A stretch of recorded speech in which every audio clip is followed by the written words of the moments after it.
Europe 1, 6h56. L'édito des éditos, Natacha Polony, qui tous les matins lit toute la presse régionale et en sort donc son édito avec le mot du jour qui est divorce. Et oui, les journalistes ce matin font un peu juge des affaires familiales.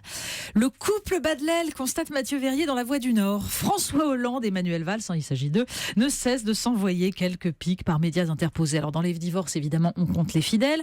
S'il existait des chefs-d'œuvre politiques en péril, lance cruellement Alain Duzard dans l'Est républicain, Stéphane Le Foll en serait le cerbère. Ceux très proches du président froncent les sourcils qu'il porte broussailleux. Le patron, c'est Hollande. C'est tout de même beau, la fidélité. S'il n'en reste qu'un à se pâmer, ce sera lui qui n'a pas senti de honte chez les militants. Pour qui serait encore de gauche, ajoute Alain Duzard, la bonne nouvelle, c'est qu'il reste donc des militants socialistes. Cette information n'est pas négligeable.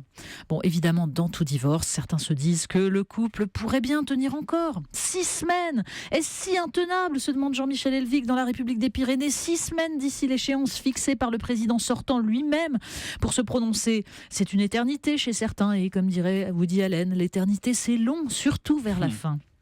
Alors il y a ceux aussi qui trouvent que les torts sont partagés. Manuel Valls est le Premier ministre de François Hollande, rappelle Paul-Henri Dulimbert dans Le Figaro, et qui nous explique depuis bientôt 3 ans qu'il est le plus brillant représentant du hollandisme, cette très vague philosophie politique qui vaut à Manuel Valls d'être un aussi piètre candidat à la présidentielle que celui qui l'a fait Premier ministre. À la fin du film La Guerre des Roses, conclut Mathieu Verrier, alors La Guerre des Roses c'est un film de Danny DeVito, un couple déchiré, suspendu à un lustre, chute de plusieurs mètres avec le luminaire et ne se relève pas. Dans la guerre des gouvernants PS, personne, ni la France ni la gauche, ne veut jouer le rôle du lustre. L'édito des éditos de Natacha Polony, c'est tous les matins juste avant 7h sur Europe 1. Merci Natacha. À demain.